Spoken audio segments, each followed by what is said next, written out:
बिस्मिल्लाहिर्रहमानिर्रहीम। मैं हूं नाइला नदीम और आप देख रहे हैं नाइला नदीम डिजिटल। नाज़रीन, मुझे एक चीज़ से बहुत ज़्यादा हैरत हुई, उस पर आज हम डिस्कस करेंगे। मेरा गला भी कुछ ठीक नहीं है, लेकिन मैं चाह रही थी कि इस पर हम बात ज़रूर करें। एक औरत या एक हमारी लेजेंड, मैं तो उन्हें लेजेंड कहूँगी, उनकी दुहाई पर, उनकी पुकार पर रियासती असूलों को क्या बदला जा सकता है? क्या रियासत खुद चल के उनके घर जा सकती है? क्या गवर्नमेंट उनके घर चल के जा सकती है?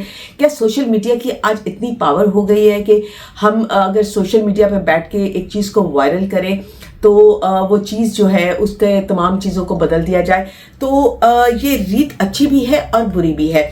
अच्छी मैं इस तरह कहूँगी कि लोगों को अवेयरनेस आ गई है कि अपना पैगाम सोशल मीडिया के थ्रू अपने अहकाम बाला तक या इक़्तिदार आला तक पहुँचा सकते हैं। और बुरा इसलिए कहूँगी कि अगर आप कोई चीज़ अपनी डिमांड मनवाना चाहते हैं तो आप क्या करें कि सोशल मीडिया पर एक वीडियो बनाइए और वीडियो बनाकर उसे अपलोड कीजिए और उसको वायरल कीजिए, और उसके बाद जो है वो गवर्नमेंट इस बात पर मजबूर हो जाए कि वो चल के आपके घर चली जाए।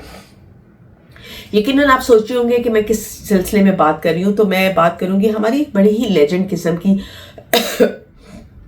न्यूज़ कास्टर्स पाकिस्तान टेलीविज़न की होती थी, इशरत फातिमा। जब उनका टाइम ख़त्म हो रहा था 2010 में पीटीवी से, तो उन दिनों में मैंने पाकिस्तान टेलीविज़न को ज्वाइन भी किया था और मैं पाकिस्तान टेलीविज़न में थी। मुझे उनसे मिलने का इत्तेफाक भी हुआ और हम इंस्पायर थे उनसे, क्योंकि 1980 से 1970 की दहाई में, 1990 की दहाई में और 2000 की दहाई में भी तीन जनरेशन्स की आंख ही इशरत फातिमा, अजहर लोधी और खालिद साहब की आवाज़ से खुलती थी। स्पेशली हमारे घर में, मैं जब बहुत छोटी होती थी तो 9 बजे का खबरनामा जो है वो बहुत ज़्यादा देखा जाता था और 9 बजे के खबरनामे को बहुत ज़्यादा ऑथेंटिक समझा जाता था।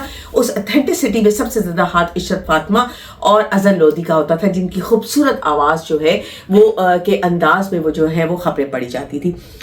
2010 में 1970 में पीटीवी ज्वाइन करने वाली खातून 2010 में पीटीवी को खुदा हाफिज, यानी कि वो रिटायर्ड होती हैं और उसके बाद वो ज्वाइन करती है रेडियो पाकिस्तान। और चंद रोज़ पहले उनकी एक वीडियो आई जिसमें उन्होंने कहा कि उनके साथ ज्यादती हो रही है, उनको फूल भी दिए गए और उनको वो मजबूर होकर ये अदारा छोड़ रही हैं, और उन्होंने अपनी गमगीन स्टोरी सुनाई। मेरा सिर्फ मानना ये है, या मेरा स्टैंड सिर्फ ये है, क्या उम्र रिटायरमेंट की होनी चाहिए? जो रिटायरमेंट की उम्र गवर्नमेंट ने 65 की है, या अब शायद कह रहे हैं कि 68 कर दे, अब छोड़िए 70 कर दीजिए, मगर 70 के बाद जब आपको, या 65 के बाद जब आपको रिटायर किया जाता है तो आपको खुशी खुशी वो रिटायरमेंट की जिंदगी भी कबूल करनी चाहिए। ना कि आप कहें मैं लेजेंड हूँ, मैंने बहुत सर्व किया है पाकिस्तान को, तो अब मुझे किसी सूरत में रिटायरमेंट नहीं मिलनी चाहिए और मुझे इसी पे ही स्टक रहना चाहिए। तो न्यू जनरेशन किधर जाएगी? अगर हमारे बुजुर्ग जिनके पास नो डाउट के बहुत तजर्बा होता है, बहुत ज़्यादा एक्सपीरियंस होता है, वो अपनी सीट्स नहीं छोड़ेंगे तो न्यू जनरेशन कहाँ जाएगी? अब एक्सपीरियंस पर्सन को क्या करना है? इशरत फातिमा से भी 2 गलतियां हुई। वो 2010 की दहाई में जब वो पीटीवी उन्होंने छोड़ा, उस टाइम तक सोशल मीडिया आ चुका था। जिस सोशल मीडिया का आज उन्होंने सहारा लिया, अगर 2010 में उस सोशल मीडिया का उन्होंने सहारा लिया होता और अपना कोई वीलॉग या अपना कोई न्यूज़ कास्टिंग की तकरीबात ही लोगों के साथ शेयर की होती, या उनके तरीके ही लड़कियों और लड़कों को, क्योंकि नया नया मीडिया हमारे यहाँ बूस्ट कर रहा था, प्राइवेट मीडिया बताना शुरू किया होता, तो आज वो सोशल मीडिया के ऊपर वायरल किस्म की व्लॉगर या यूट्यूबर होती। और आज सोशल मीडिया का सहारा लेने की बजाय उन दिनों में अगर उन्होंने सोशल मीडिया का सहारा लिया होता तो आज उन्हें ये पैसे की दुहाई लोगों के आगे ना देनी पड़ती। अच्छा, ये सब कुछ सुनने के बाद अता तारर उनके पास गए, उन्होंने कहा कि पाकिस्तान टेलीविजन में नौजवानों की तरबियत के लिए आप आ जाएं। अच्छा, ऐसा हो गया तो क्या कसूर है अजहर लोधी का? क्या कसूर है ऐसे जर्नल्स का, ऐसे जजेस का, ऐसे साइंसदानों का जो लेजेंड रहे हैं और वो अपने घरों में जाकर रिटायरमेंट के बाद बैठ गए हैं? उन्होंने दुहाई क्यों नहीं दी और वो दोबारा से इन पौधों पर क्यों नहीं फाइज कर दिए गए?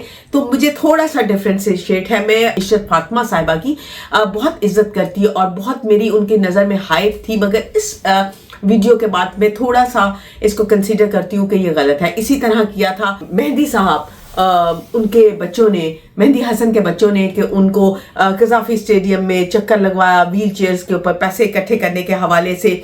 साथ ही साथ में कुछ और लोग ऐसे आपके जहन में अगर आते हैं जिन्होंने अपने वालिदैन को या अपने बुजुर्गों को कैश करने की कोशिश की, वो गलत है।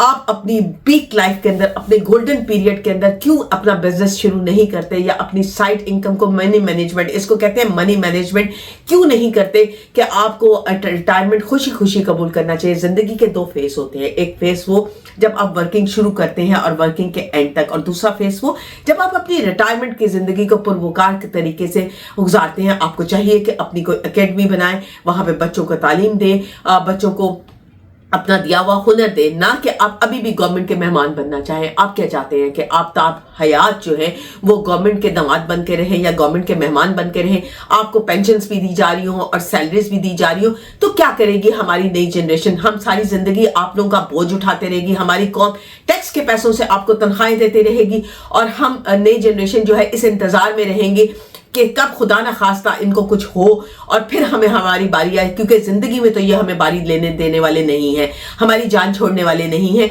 आपने अपनी रिटायरमेंट की जिंदगी गुजारी है, आप पुरवकार तरीके से अपनी रिटायरमेंट को एक्सेप्ट कीजिए। एक्सेप्ट करने के बाद आप कौम को सर्व कीजिए, प्राइवेटली सर्व कीजिए, ना कि आप दोबारा से तातार साहब का बड़ापन है कि आप उनके घर पे गए और जाके उन्होंने उनको ये बात कही, लेकिन ऐसा होना नहीं चाहिए। आप गवर्नमेंट को, रियासत को सोशल मीडिया के थ्रू ब्लैकमेल नहीं कर सकते। अगर आपको हमारी वीडियो पसंद आई तो लाइक कीजिए, कमेंट कीजिए, और क्या कीजिए कि हमारे चैनल को जरूर सब्सक्राइब कर लीजिए ताकि आने वाली हर वीडियो आप तक पहुंच सके। इसके लिए बेल आइकॉन के बटन को भी आप प्रेस कर लीजिए।